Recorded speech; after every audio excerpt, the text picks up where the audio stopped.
Dwi fungsi ABRI bagaikan hantu yang seakan dihidupkan kembali oleh sebagian orang untuk menakut-nakuti masyarakat, bahwa seolah-olah akan terjadi lagi supremasi militer di atas supremasi sipil akibat revisi Undang-Undang TNI. Padahal, poin-poin revisi Undang-Undang TNI sangatlah jauh berbeda dengan dwi fungsi ABRI yang diterapkan pada masa pemerintahan Orde Baru dulu. Serangan-serangan terhadap pemerintah dan DPR akibat dilaksanakannya pembahasan revisi Undang-Undang TNI ini terus-menerus dilakukan berbagai pihak, terutama koalisi masyarakat sipil yang terdiri dari sejumlah lembaga swadaya masyarakat atau LSM yang beroperasi di Indonesia. Walaupun pihak pemerintah dan DPR sudah berulang kali memberikan penjelasan bahwa revisi Undang-Undang TNI tidak akan mengembalikan dwi fungsi ABRI seperti pada zaman Orde Baru. Dan para pemprotes ini pun sudah didengar pendapatnya dalam acara dengar pendapat di Komisi 1 DPR. Tidak puas sampai di situ, serangan pun diarahkan ke Sekretaris Kabinet Teddy Indrawijaya yang baru saja dinaikkan pangkatnya menjadi Letnan Kolonel atau Letkol TNI. Banyak pihak yang menilai bahwa kenaikan pangkat Teddy Indrawijaya itu dapat menimbulkan kecemburuan prajurit TNI lainnya, karena Mayor Teddy selama ini dinilai tidak melaksanakan tugas sebagai prajurit di lapangan. Pernyataan-pernyataan seperti ini justru muncul dari pihak-pihak di luar TNI, sehingga patut dicurigai bahwa hal ini merupakan upaya mengadu domba TNI dengan Presiden Prabowo Subianto. Sedangkan menurut pihak Markas Besar atau Mabes TNI, kenaikan pangkat Teddy dari Mayor menjadi Letkol adalah atas pertimbangan penghargaan terhadap Sekretaris Kabinet. Dedikasi yang dilakukan Teddy, menurut Haryanto, layak diganjar dengan penghargaan percepatan kenaikan pangkat reguler percepatan atau KPRP. Dengan kata lain, pertimbangan kenaikan pangkat seorang prajurit TNI tidak hanya didasarkan pada tugas-tugasnya di lapangan, tetapi juga dedikasinya dalam melaksanakan tugas di bidang lain, seperti menjadi Sekretaris Kabinet, mendampingi Presiden Prabowo Subianto. Munculnya pertanyaan dari pihak-pihak di luar lingkungan TNI atas pengangkatan Mayor Teddy Indrawijaya menimbulkan keheranan bagi Kepala Staf TNI Angkatan Darat, Jenderal TNI Maruli Simanjuntak. Sebab menurut Maruli, menaikkan pangkat seorang perwira Angkatan Darat merupakan kewenangan dirinya sebagai Kepala Staf TNI Angkatan Darat, serta kewenangan Panglima TNI.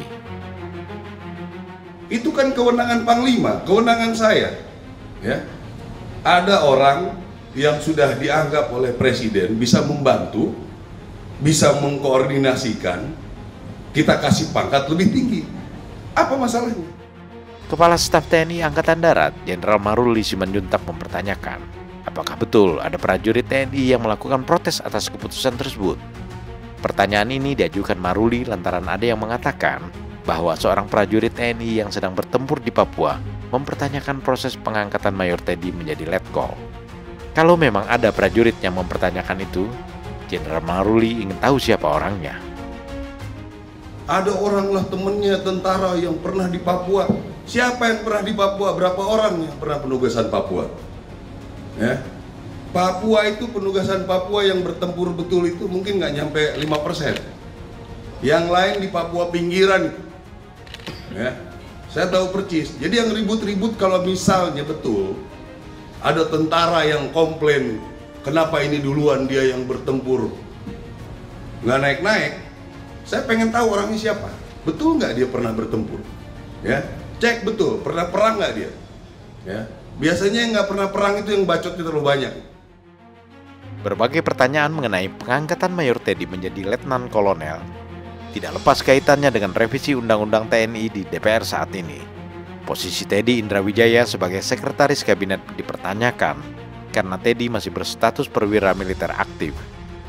Mengenai hal ini, pihak istana sudah menjelaskan bahwa jabatan Teddy Indrawijaya melekat pada jabatan Sekretaris Militer yang berdasarkan undang-undang boleh dijabat oleh seorang perwira militer maksimal Brigadir Jenderal. Dan dalam golongan kepangkatan, posisi Teddy sebagai Sekretaris Kabinet setara dengan Pegawai Negeri Sipil atau ASN golongan 2. Namun penjelasan istana mengenai posisi Teddy Indrawijaya tidak menghentikan berbagai kritik dan protes atas hal tersebut, seperti juga penolakan atas revisi Undang-Undang TNI yang dikhawatirkan akan menghidupkan kembali dwi fungsi ABRI. Padahal sudah berulang kali dijelaskan pemerintah dan DPR bahwa revisi Undang-Undang TNI sangat jauh berbeda dengan dui fungsi ABRI.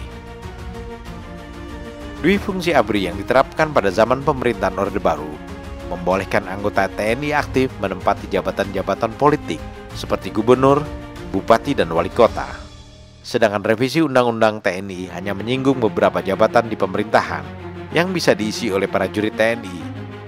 Itu pun yang ada kaitannya dengan bidang-bidang yang beririsan dengan pertahanan dan keamanan. Menanggapi ketakutan sebagian orang terhadap kembalinya dui fungsi ABRI, Kepala Staf TNI Angkatan Darat, Jenderal TNI Maruli Simanjuntak mengatakan bahwa soal revisi Undang-Undang TNI ini bisa dibicarakan dengan baik-baik tanpa harus ribut-ribut di media. TNI akan patuh dan loyal atas keputusan akhir yang akan ditetapkan. Orang-orang yang terus-menerus meributkan hal ini dinilainya sebagai kampungan dan kurang kerjaan, serta patut dicurigai sebagai agen asing. Jadi ini kan silakan saja didiskusikan. Apakah tentara harus alih status? Apakah tentara harus pensiun? Ya, jadi nggak usah diperdebatkan seperti ribut kanan kiri ke depan gitu, kayak kurang kerjaan. Ya, nanti kan ada forumnya, kita bisa diskusikan. Kalau nanti keputusannya dari itu seperti itu, ya kami ikut. Kami TNI, Angkatan Darat khususnya, kami akan loyal 100% dengan keputusan. Jadi nggak usah rame bikin ribut di media segala macam ini ya. Ini itu Orde Baru lah. Tentara dibilang hanya coba bisa membunuh dan dibunuh. Ini menurut saya otak-otak seperti ini kampungan menurut saya, ya. Dibilangnya kalau tentara masuk ke KL, kasihan yang pembinaan karir. Ini orang, waktu ada salah satu institusi masuk ke seluruh kementerian, nggak ribut ini orang. Apakah dia bekerja di institusi itu? Nah ini perlu media-media juga tanggap seperti itu. Ya, kita nggak ribut kok, cuma karena bilang bisa di KL. Kami karena melihat anggota-anggota Angkatan Darat punya potensi. Ya, silakan diskusikan. Apakah kami boleh mendaftar? Ada sidangnya ditentukan oleh presiden. Silakan saja. Tapi jangan menyerang institusi. Ya, apalagi itu yang tadi saya bilang. Ada institusi yang masuk ke semua kementerian lembaga, dia nggak ribut, ya kan? Nggak ada omongan sama sekali. Jadi kita patut curiga ini. Dari mana dia? Agen asing kah? Apakah kita juga harus curiga dia ini seperti apa? Ketika para prajurit TNI diterjunkan untuk membantu masyarakat yang sedang kesusahan akibat berbagai bencana, tidak pernah ada yang melakukan protes. Sebab pada saat-saat krusial yang mengancam keselamatan rakyat, hanya institusi TNI yang siap menanganinya dengan sigap dan cepat. Tetapi ketika para prajurit TNI ditempatkan pada jabatan sipil yang memerlukan keahlian dan pengalamannya, maka ributlah sebagian orang dan mencoba menghidupkan kembali hantu dui fungsi ABRI yang sudah lama terkubur di telan zaman. Berbagai penjelasan dan diskusi terbuka yang dilakukan pemerintah dan para wakil rakyat di DPR tak juga membuat hati dan pikiran mereka terbuka. Mereka justru semakin mempertajam kebencian dan kecurigaan di tengah masyarakat. Sehingga wajarlah jika Jenderal Maruli Simanjuntak pun mencurigai mereka sebagai agen asing yang membuat Indonesia porak-poranda sehingga menguntungkan negara-negara asing yang berkepentingan. Yang cukup menarik adalah pernyataan aktivis 98 tentang revisi Undang-Undang TNI seperti yang diunduh akun Instagram DKD08. Salah seorang eksponen gerakan mahasiswa 1998 di Yogyakarta, Haris Ruslimoti mengatakan bahwa revisi Undang-Undang TNI tidak menyalahi semangat reformasi karena RUU tersebut hanya mengatur penugasan TNI di jabatan operasional di kementerian dan lembaga.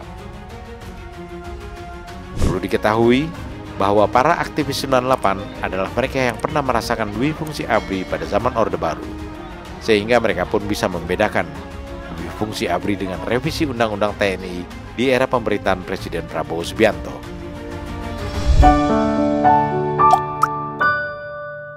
Men of our time.